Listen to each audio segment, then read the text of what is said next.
I'm on with writer, director, producer Mark Stouffer, and he's the winner of 2 Emmy Awards, including Outstanding Achievement in Directing, 9 Emmy Award nominations, a Directors Guild of America Award, a Best Actor nomination, and over 75 international awards. Mark's productions include 7 feature film pictures, 18 network specials, 120 episodes of series television. He's been busy, and direct to video productions, 12 of them. Thank you, Mark, for joining us. Thank you very much for honking my horn so loud there. I appreciate that. You got a big horn. It's amazing. I wanted to put your picture up with the Emmys, but I couldn't cut them out of the background. Well, that's okay. I think we all know what an Emmy looks like. I know, but if it was mine, I'd have them all over the place. Yeah. I think to you, maybe it's more normal, right? Once you hit a level, it's like, oh yeah, I got that. It's like, that's cool. So what drawn me to you was your money for your movies. We all need that. I've done that for many, many years. That's how I make my films is I raise the money first, then I go make the movie with my financing system, which is moneyforyourmovie.com. Simple as that. Yeah, it's amazing. I'll give people the link at the end. But can you tell us a little bit about yourself and how you got into this business? Because from what I saw, you're a nature photographer, cinematographer at first. Is that how you started? Well, that's because I grew up in the Midwest. I grew up on 6 acres, forested acres in Arkansas. So I'm no Hollywood guy. And, I shouldn't really have evolved into the movie business because nobody really does from Arkansas. But me and my brothers loved nature. We loved animals, and there was some Super 8 cameras around the house. And so we found ourselves filming animals. And then we decided, well, wow, look at this. There's these things called endangered animals that are threatened with extinction. So me and my brothers focused on filming endangered animals. And we actually did a film about it. It started attracting celebrities that wanted to get behind our cause, like Robert Redford, Henry Fonda, Paul Newman, all of these people backed our projects because they were about something. They were about endangered wildlife. They weren't just about nothing. So that's really a high recommendation I have for people getting into their career early on is to make a film with some substance that really has some sociological value. It's something you care about and love, right? So you followed what you loved, which obviously is animals and beauty. Well, you're always going to do your best work with things that intrigue and interest you. And yeah, I definitely followed the things I loved. And right up to today, I'm still, I still do a lot of National Geographic television on endangered animals and dramatic animals. So that's continued to serve me. And I'm not only a nature photographer, though. I do all kinds of films. You did is it Wild America that you did? That's a $20 million movie, Wild America, that I produced at Warner Brothers with Morgan Creek Productions. And that was a true life story of me and my 2 brothers growing up in Arkansas. And actually, that was a story about launching out of nowhere, so to speak, and pursuing a dream. That's what that subject was. And I financed that film with my fundraising system, moneyforyourmovie.com. And it was, I have to say, that's put me into a lot of control in my career, being able to get to the money to actually make the project. Otherwise, you're just sitting there with your hat in your hand, hoping and praying the phone will ring. Well, and also, if you get your own money, you don't give up as much control, right? That's right, but you still have to make a highly commercial project. You can't go out on some esoteric, limb that people really don't relate to. So, uh, yeah, you get to choose your own subjects and such, but there are certain rules you have to abide by. I mean, after all, there's no sense making a movie unless an audience sees it. See it. So you got to be sure and make a movie an audience wants to see, as Yeah. silly as that sounds. No, that's totally understandable. I hear you on that. And it needs to have conflict and everything. You're a writer also, right? Yes, I started my writing career out of necessity because I couldn't afford writers. So I said, you know what? I better become a writer because I'm going nowhere without good scripts. Yeah, I totally understand that. And a lot of us are like, it's like I'm doing this because it's it's my dream to bring more awakening consciousness to the world through movies. And I've been pondering it for 20 some years, how to do it. I got the idea in Waterworld. And it's not that simple because we all have our own experiences. We all have our own things that helped us move forward. And if we can get those experiences into shows, even if you put just a little bit in everything you write or you produce, what about if we put that this person heard a voice and got an insight to move this direction, or what if we put this person was depressed and all at once someone reached out to them and helped them and it changed their whole life, and just stuff like that. Not, it doesn't have to be like this big airy fairy thing, but just something that people, just the little nuggets. If we put our personal nuggets in there, it helps everybody move forward and see that they're not Yeah, alone. a good test of a movie is the audience should not only hear and see your movie, more importantly, uh, the audience has to feel your characters and your story. And a story or a script or a movie or a book with great drama or comedy that the audience can actually feel inside when they're watching, whether that feeling is elation, joy, sadness, that movie will be successful uh, as a script or a story or a book because the audience, you've moved them. And if you can deliver tears, tears of compassion or sadness or tears of joy regarding your lead character, you might just have a major hit on your hands because that's what people go to movies for. That's why horror movies are so attractive to people because they feel them. They go in there and they scare them, and all of a sudden they felt something inside, and that movie had a powerful impact on them. So the same thing can be done in a more enjoyable type of movie. For instance, with you had mentioned Wild America. I've had kids come up to me and tell me, I've watched your movie 27 times. I had a parent call me one time and tell me their 7-year-old boy came into the room at 7 in the morning with a suitcase packed. And he said, Mom and Dad, I'm going on the road, just like the Stouffer brothers did in Wild America. So, we moved that kid into uh, feeling that he wanted to replicate and go out and chase his own dream. Well, and not only feeling it, he felt like he had the ability to do it. That's It's very, not like he didn't just see people doing that and think, oh, I can't do that. He like, you said you can do it. Somehow you got him to understand that he could do that also. And that's yeah, very important point that he had the self confidence enough to actually pack his suitcase and go challenge Mom and Dad. I'm going on the road. Never mind how I'm going to get there. And for instance, I did a comedy, kind of a Home Alone kind of movie called Doggone. It was a small movie, a $4 million movie that I funded again with our Money For Your Movie.com program that works every time for me. That film is 16 years old and it's still making money.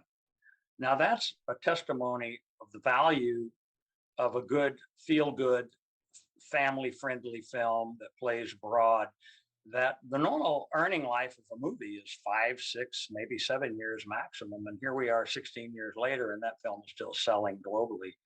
I had uh, such great audience response and feedback from the 5 John Denver television specials that I wrote, produced, and directed when I was John's partner, that I realized that the commonality is a good quality, non-offensive movie with heart, a movie that inspires, uplifts the whole family, and it'll definitely uplift the chances of a success in an independent filmmaker. Well, John had such a sweet energy of love. He just emoted love, and it's all law of attraction. So if you were his partner, then it means you are emoting love, because we find people who are on a similar vibrational level. Like you wouldn't hang out with people who are depressed or bummed out or Yeah, I had a really good relationship with John, and it really impacted me when he was killed in his plane crash. I had spoken with him a couple days prior, but yeah, he connected with the world. One time he called me at 5 in the morning and said, "Come up here, I want to talk to you." And I went to his house and we drank coffee, and he said, "I want to be president of the world." And I said, "John, that's a little bit big." He goes, "No, no, you don't understand.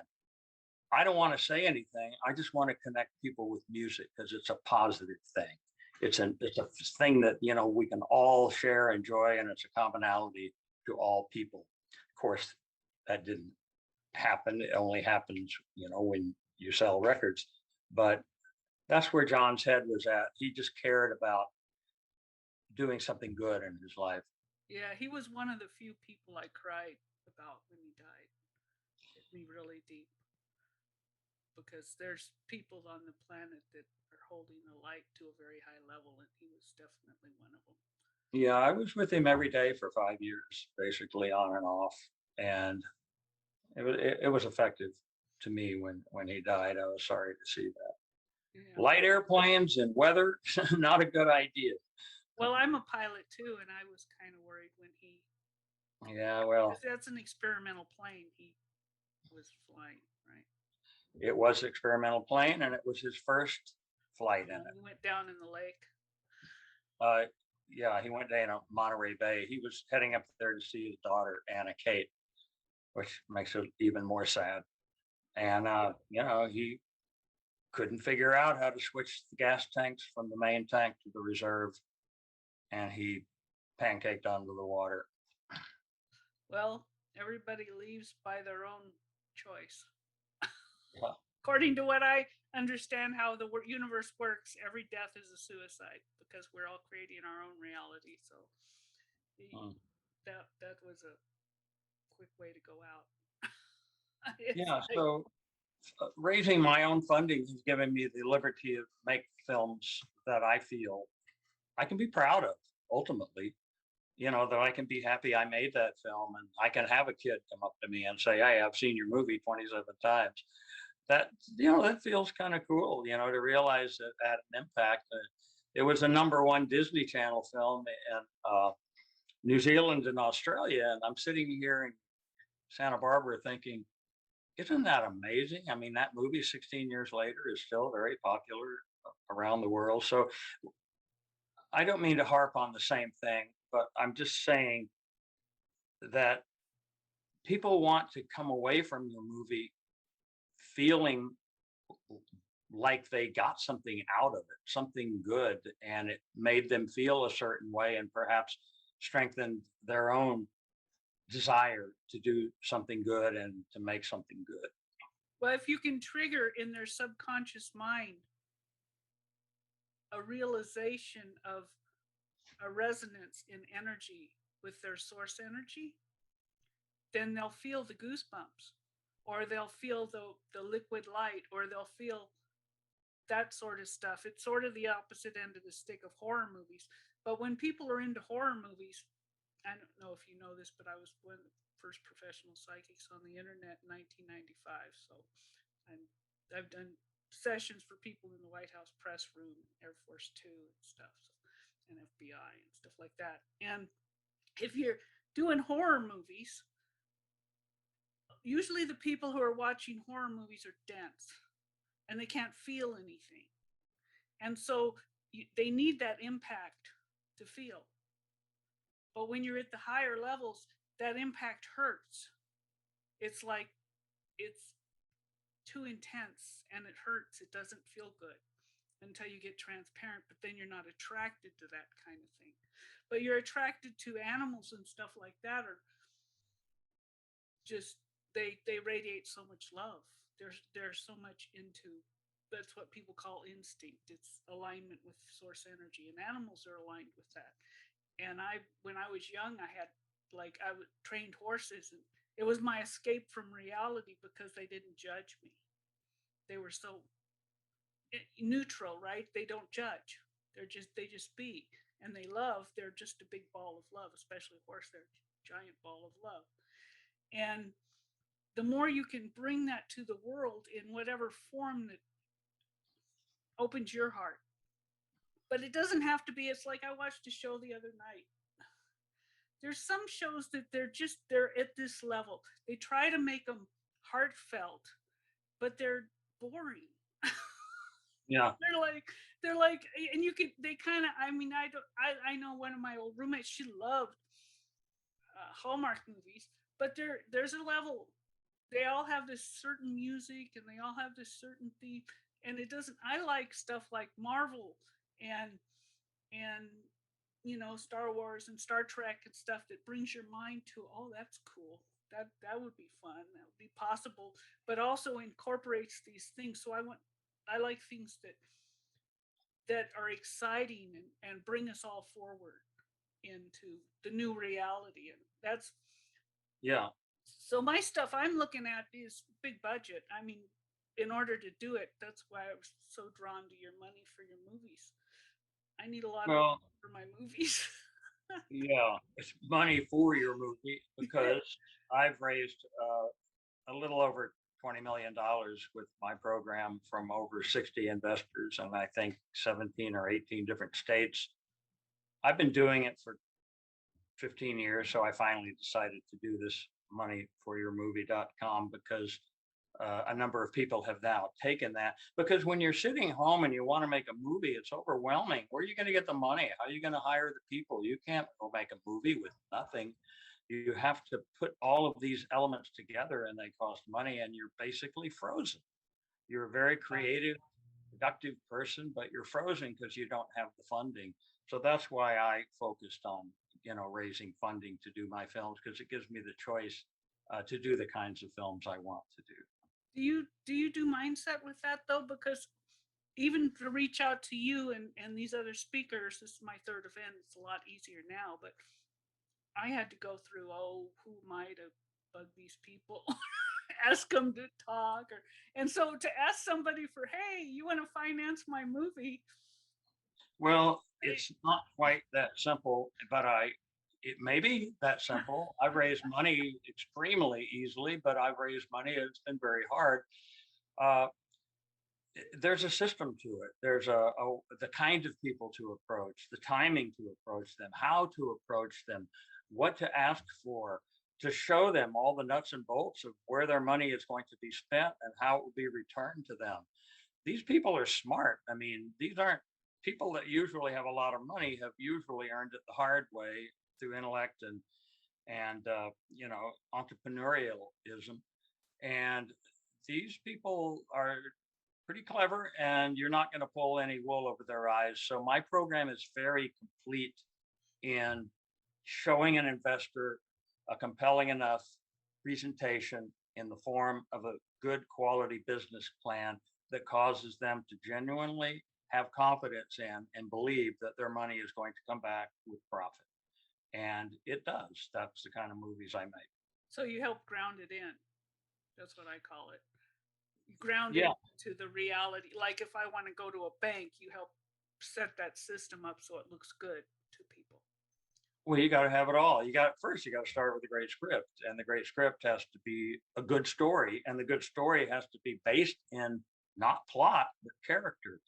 A lot of people, they oh, this is my beginning, middle, and end. This is my story. It's not really your story. What the story is, how that beginning, middle, and end affects your lead character, and how that lead character's arc starts at one point in the open and succeeds and ends at a completely other point in the end. So, Yeah, the transformation, right? The yep. character's transformation, and hopefully the people can follow it and help transform themselves at the same time.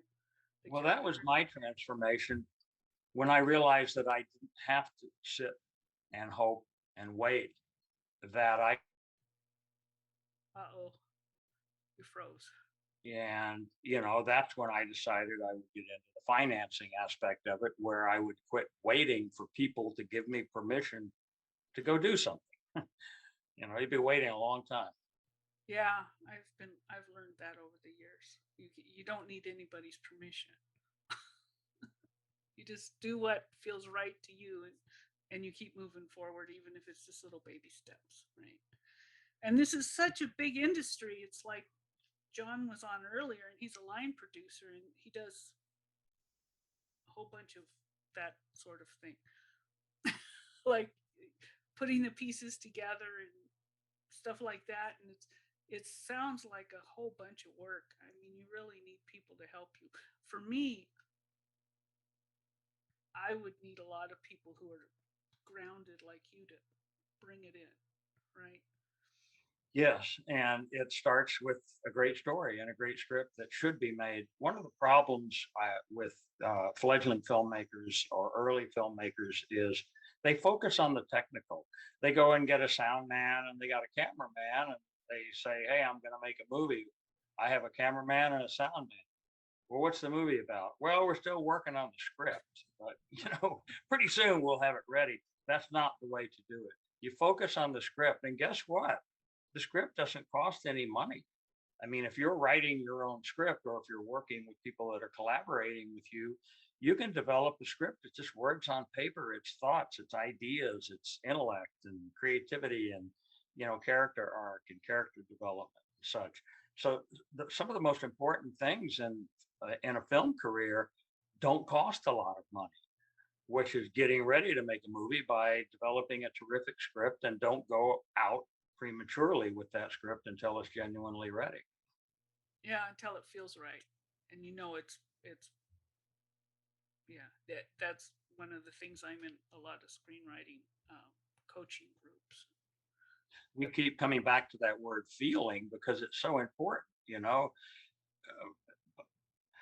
There's so many big action, spectacular tentpole, as they're called, films now by Marvel and all the other big superheroes that the characters are lost because there's so much noise and special effects that it's overwhelming. Sometimes well, what's this movie about? I know there's all kinds of fancy stuff happening on the screen, but where's that lead character and why should we care about him?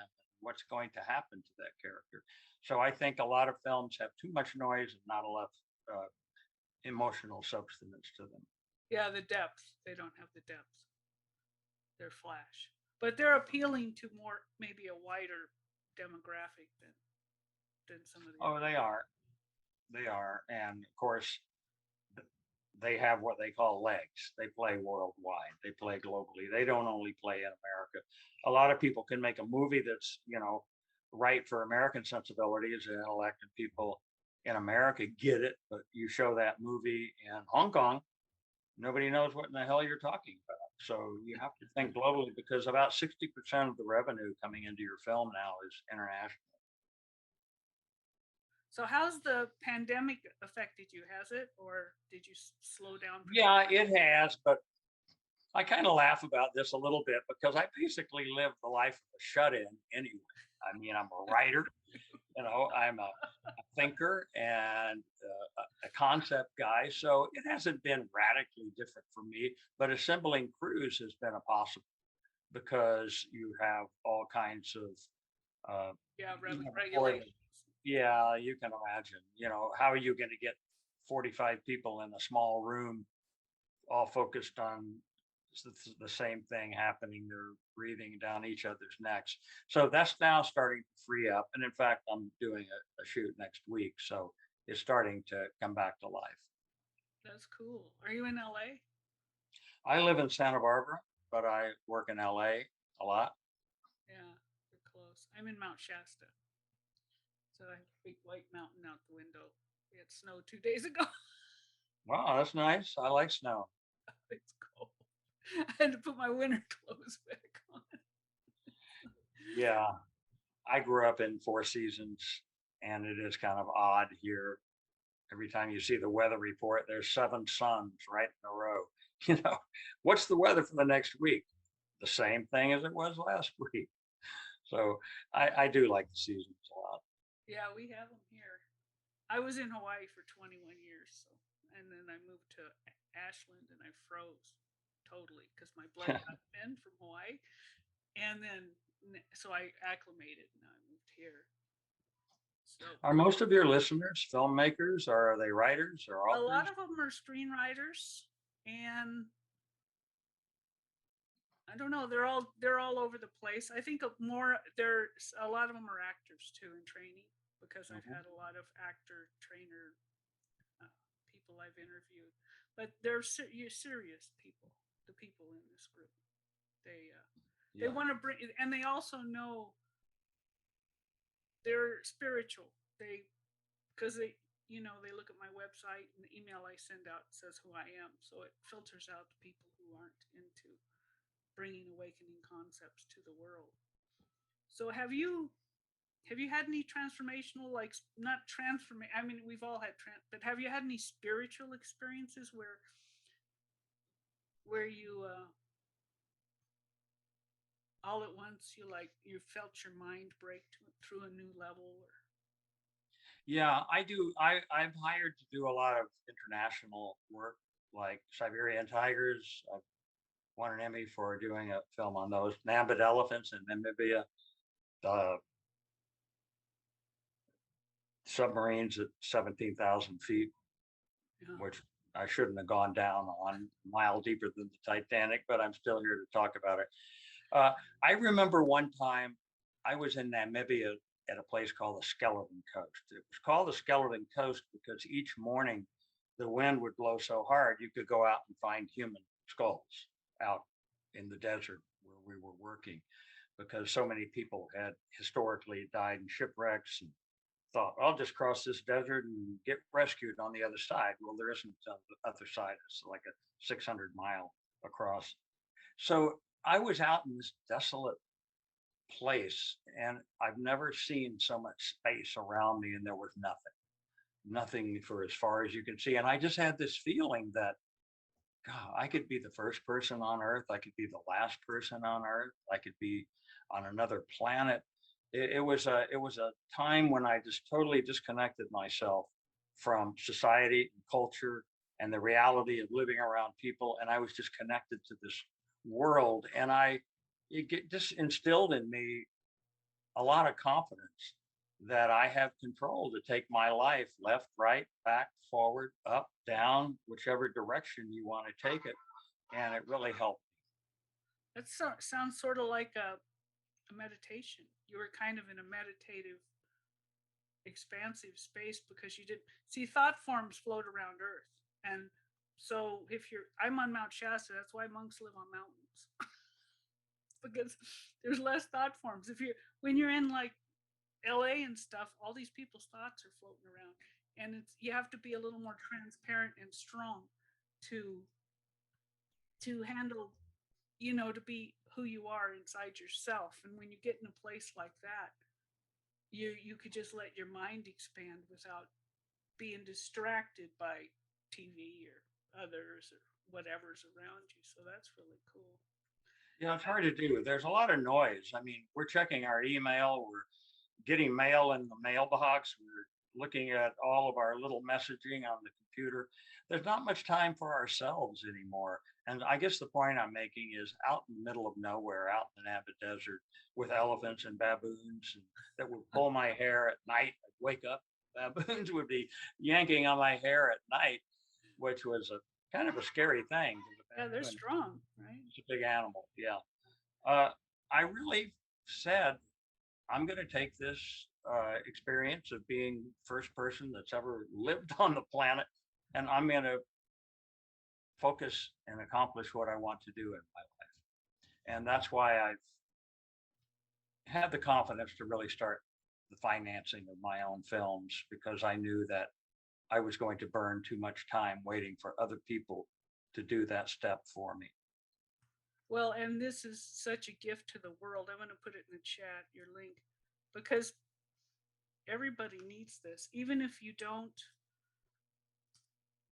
want to get your own money for your movie, this will help you understand the concepts of financing and film and what it takes to get there.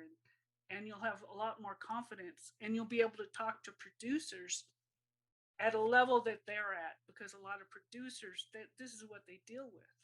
And so if you can't talk to them in their language, everyday language grounded in, which is what I call it. Yeah. Uh, um, on our website that you just posted, that moneyforyourmovie.com, is a free lesson. Uh, it's a 20 lesson course, the whole course, approximately 3 hours. And there's a free lesson that your viewers and listeners can check into. But one of the great aspects about funding your own movie is this: when you go find a deal for a movie and you've got no backing financially to it, you're at the mercy of these people driving a deal that is best for them and has no advantage for you usually. That's before your movie is made. But if you raise your money, go make your movie, you walk in the door with a completed movie, you're in a completely different realm. You've got a property that's already completed. The proof of concept is right there for these executives to look at on the screen. And you can drive a far, far, far better deal for yourself regarding distribution and profit participation, and even the fees that you can recoup for your work on the movie. Well, you'll also have a lot more confidence. So if you're walking into a producer and he says, I'm going to give you this deal and it's all on the back end, I'm sure you address that in your course. It's probably not the best deal to get, right? If you're a screenwriter, it's like you'll know what feels right and what, no, I don't think so, right? It's Yeah, but I have to say something to your listeners, because I think that a lot of them will go down this financing road. Get ready to feel the fear of picking up the film and making those cold calls. It's not easy, and it's nothing that comes innate. You have to learn this and develop the art of cold calling. There's also, fear and stress involved in calling people you don't know, calling them, cold calling, and trying to generate their interest in your project. So these are things that I spent probably 6 or 8 years perfecting before I finally had my system down. And I think that my course could help people overcome some of those initial restrictions they put on themselves, like, I'm too scared to pick up the phone, I might say the wrong thing. This person has millions of dollars, I don't, so I don't even know how to talk to them. Well, yes, you do, really.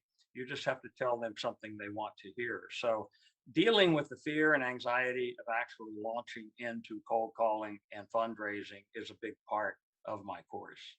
yeah, that's so needed. And I think it would be, it just doesn't even have to be a movie.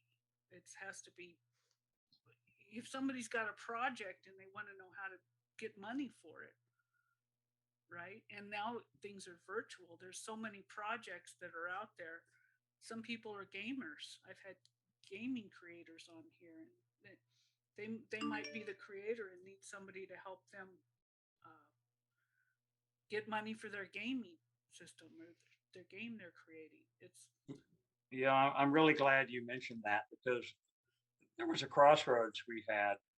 Is this money for your entrepreneurial project, or is this money for your movie? It's money for whatever you want to develop, as long as it's a good concept in a commercial area with profit potential that would an investor would find attractive. So I called it moneyforyourmovie.com, because that is what I've expert in. Yeah. and special in. Well, I'm everything's learning about, merging now, right? Just like this. yeah, I can actually and I have on my other ones, I'm going to put it on IMDb and you actually get credit for this now. It's it's because the world has changed, and so there's there's a virtual merging with traditional filmmaking and streaming and everything. All the markets are opening up, and there's a lot of opportunities for people right now if they are confident. I think confidence is the main thing, and that to me is what you hold. You have that energy of I'm confident. I know what I'm doing. you have to be confident. You can't proceed and go through all the ardent steps it takes to get a real movie made unless you feel confident in it, because you're going to spend a year or more doing that. So you have to have that self drive, the drive within yourself and the tenacity to stick with it. Um, but again, it's always better working with other people's money, and that's what I like doing, because it's not that I don't mind going out at risk myself, but I don't like making a movie when you really don't have the money to make the movie. You're kind of begging and please help me. Can you come do it for a 30-year rate? Those things can make a filmmaking process very difficult for the filmmaker if they don't have the funding to even pay for the basic fundamentals that it takes to shoot even the smallest skeletal streaming platform uh, independent film. And by that, what I'm saying is some films, my films start at about 3 million and they go up, but uh, there are films being made now for $3,000 that wind up streaming. There are films that are made for $5,000 that are streaming, or $50,000. You don't have to get up into this big budget. You don't have to be looking for the kind of money that it takes to make a real independent film. And I'm talking maybe 2 million and up is what I think it needs. You need to make a movie, but it's all about the quality of your story and the characters. You can make we'll look at some of the films that are some of the famous films from the past that have been made. There, some of them are so old I can't even. People won't remember the titles that have been made for virtually nothing.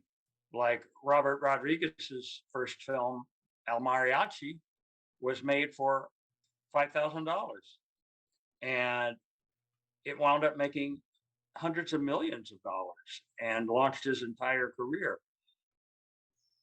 And when you look at what he says about what it took to launch, he said, well, I had a guitar, so I had a guitar case. My father had a car. I had a friend with a bar, so I had a bar. So he just worked with what he had, and he built a movie around the things that he had to work with. And, here this filmmaker out of Mexico just wound up launching himself and his career to the top. So kind of guerrilla filmmaking. He had a good story. Yeah. Story is so important. Story is everything.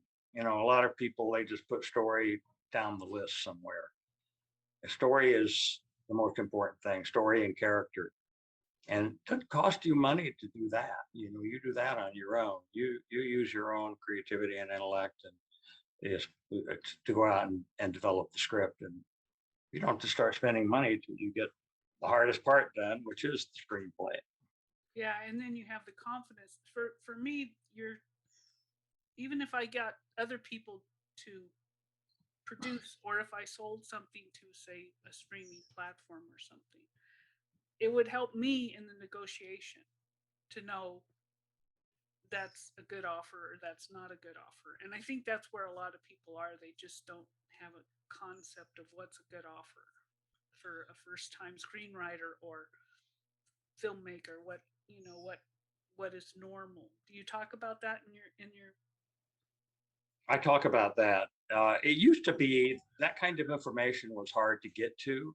Where are you going to find that out? But now you can Google and find out anything. What's the fair amount to expect back on a a $75 million, $75,000 independent film. What's the scenario of the deal structure? What could I expect to make in fees? You make your money in a movie several different ways. I make it as a writer or a producer and a director. Sometimes I get a fee for all three of those roles. Oh, that's Then cool. yeah, well, that's fair because you do the work, and by the time the movie's over, you go, you know what? I earned every nickel of that fee, and you do. Uh, and also, you earn what's called profit participation, which is back end, Yeah. which is a percentage of the profit of the movie. And then there's another place you make money in making a movie, which is in the intellectual property rights of the script you've written. If it's an original script, it's called an IP. It's the uh, intellectual property that's the foundation of the story that you've written, and you can go out and sell the rights because your story may wind up leading to a sequel, to two sequels. It may wind up leading to a television series spinoff. It could also lead to a television series remake of your feature movie. So once you have your initial funding for your film, there's a lot of ways for a person to earn money from their movie, even if the movie doesn't perform in the market. And even international rights and resell. That's all part of the deal. You usually negotiate for all global rights, your back end profit participation. There are instances where you can carve out, as they say, foreign rights, where, okay, I'll let you kind of take advantage of me in this deal. And you can take a lion's share of what you want over here, but I want to maintain global rights to market this film internationally.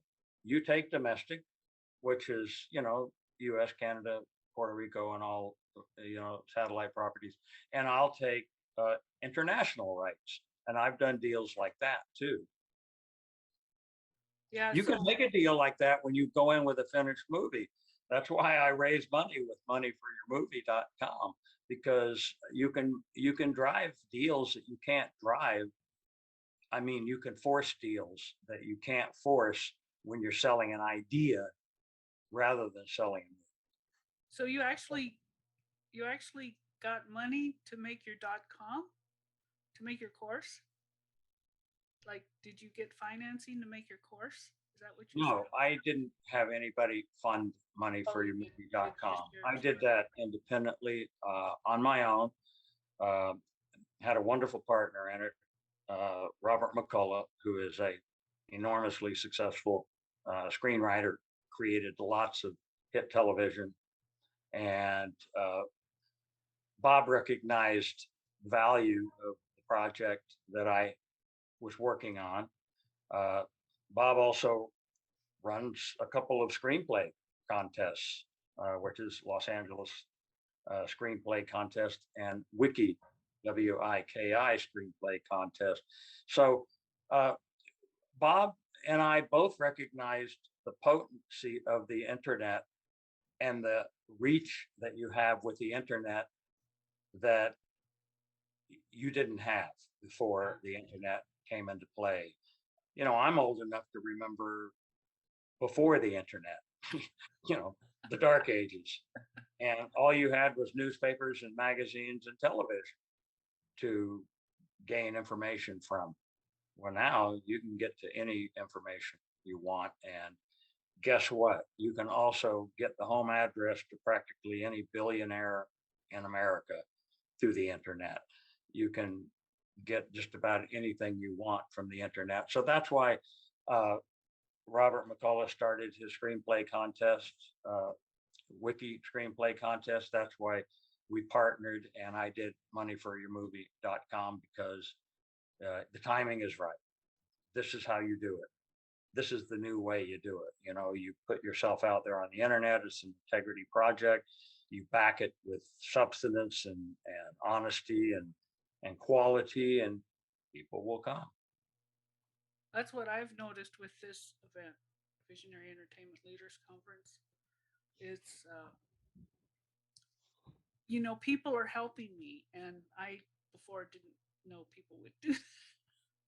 I would have like all this, oh no, I can't pay them, or who and I had to clear all this stuff. And every time I do it, I'm a little more confident and it gets easier.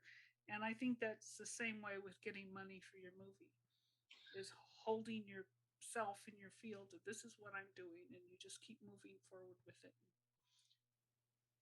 Yeah. I would use you as well. Mark said, no, I can't take that deal. Mark said, this deal's All right. better. Yeah. Well, I try not to direct people on what deal to take and not to take, because No, I don't mean, I mean in my head, right? oh yeah, It would help me with the confidence with, oh, Mark said to do it this way, so I'll do it that way. And no, you're helping people. I mean, you're not in this for money, obviously. You're in this to communicate a concept, a really good for the world, good for culture, good for society concept. So that's why people are connecting with you, because they like you and they believe that you have things to offer them that can enhance their own life. oh, thank you. I appreciate that. Yeah, I'm still learning the money part. Well, here I'm, we're talking about things that I don't normally talk about, because yeah, you're pulling these subjects out of me that I normally would be going down this other road. Well, let's talk about Siberian tigers. Well, how about named elephants? Or do you want to go to the bottom of the ocean and find a Japanese submarine with $30 million in gold on it? That's where most of the interviews that people would want to do with me take it. Nobody really takes it where you're taking it, which is how can people take this and how can it benefit their life in some way? and how can they incorporate it into their work to help benefit other people's lives? Yeah, and how can it clear out some confusion? Or one of the great stumbling blocks is our own lack of self-confidence in taking those steps forward. I can't take those steps forward. I might trip and fall. Yeah, you might trip and fall, but you're going to have to trip and fall. What did I read just recently? Thomas Edison did 10,000 experiments before he finally settled on the light bulb, that it actually works.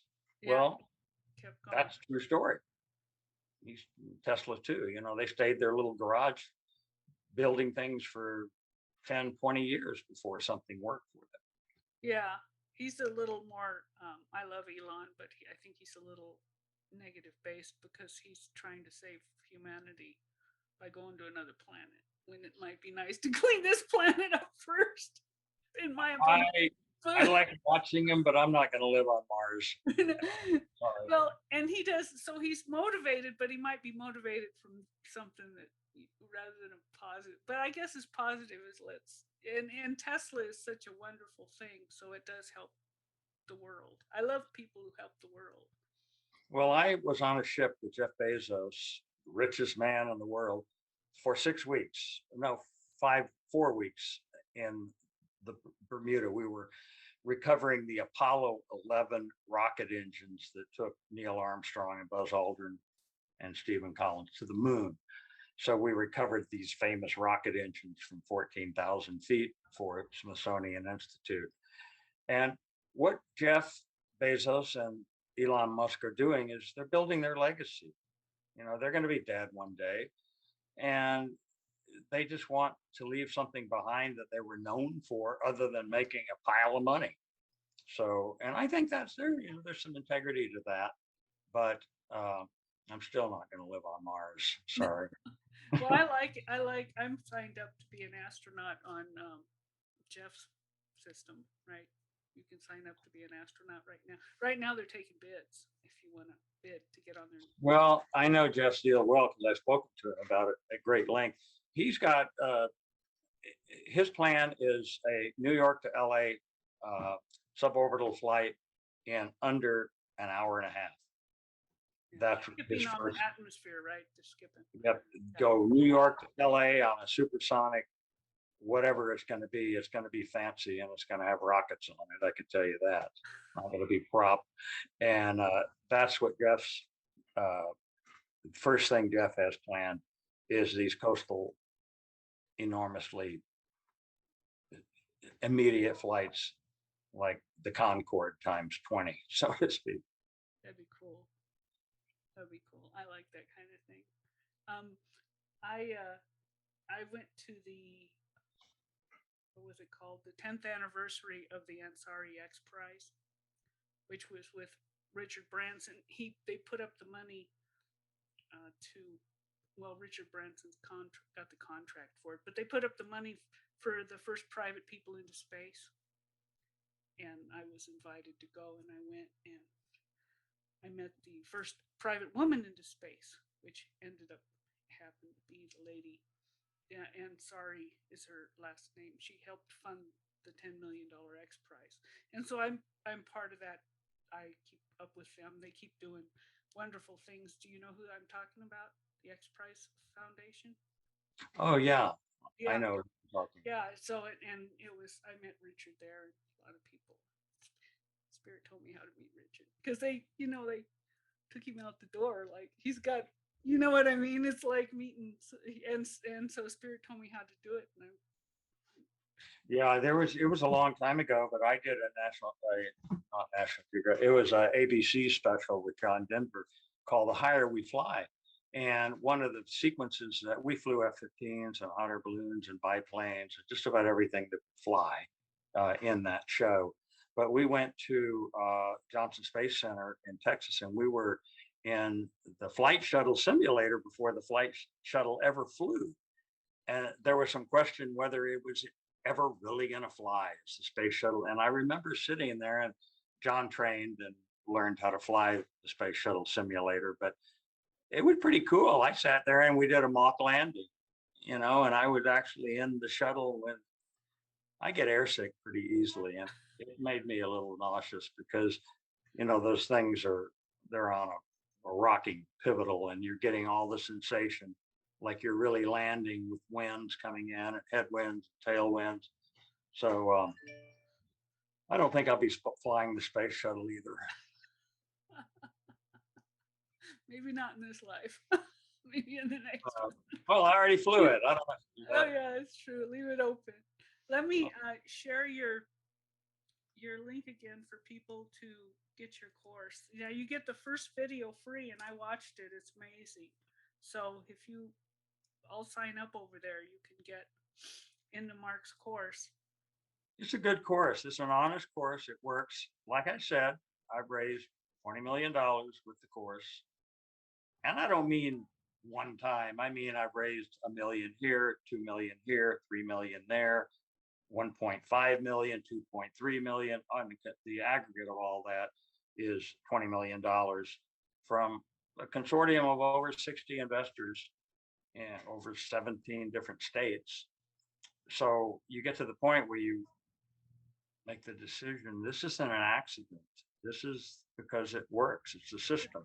Yeah. And when we determined it was a system, and I told Robert McCullough about it, he said, yes, it's definitely a system. We need to develop this. So that's where moneyforyourmovie.com came out of. It is my realization that I'd really created an ABCD system of raising money that works. Well, and if you need 40 million and you walk in with 20 million, they're going to look at you and help you because you've already got 20 million. So you can keep building it. And then the next time you do a movie, you can go back to all your investors, as long as you made some money or at least got them back their investment, and ask for more money. And so it propels you forward in that, right? It helps you move forward so you don't get stuck. Because what you were talking about, that was the main thing with you is, and you've mentioned it several times, you didn't like that feeling of being stuck. And I totally hear you, because a lot of writers they're just stuck. What do I do next? What do I do next? Who do I call next? Who's going to fix this for me? Nobody's going to fix it for you. Oh, you're saying they're external. Who's going to fix it? Well, there are exceptions. If you write a screenplay that is so mind-blowingly fabulous, you can attract financiers to you in the business. I've never gone to the business for my money. I've never gone into the motion picture or television industry looking for money.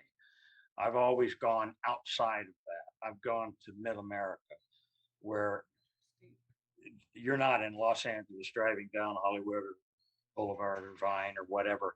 It's not that familiar. It's a to them in the Midwest and Oklahoma, Texas. I've raised a lot of money from people in Oregon. Um, oh, like I said, 17 states. I could go on, but I go outside of the average place to look for money. Where do you look for money? Well, Los Angeles, New York, Chicago, or Atlanta. Those are the big places. Well, you're not going to probably find your money there because those people have been beat up and cynical, and they've had a zillion people come to them asking them for their money, and those people have taken their money and spent it recklessly, and it hasn't come back. Hell no, I've been in LA a long time. So that's why I go to these little rural enclaves, uh, Springdale, Arkansas. I could go on. Charleston, West Virginia was a $2.1 million investor for me. And, let me tell you, the first day you hold that check in your hand and you look at it and you go, you know what? I really do believe in miracles. Hallelujah. I Well, mean, and somebody believes in my project. somebody believes in my project and I believed in it and I stuck with it. And here I am getting on a plane with this check, that I kill for, and I'm going home and I'm going to go make my movie. It's the best feeling in the world. It really is. That sounds so cool. Well, thank you, Mark. This has been amazing.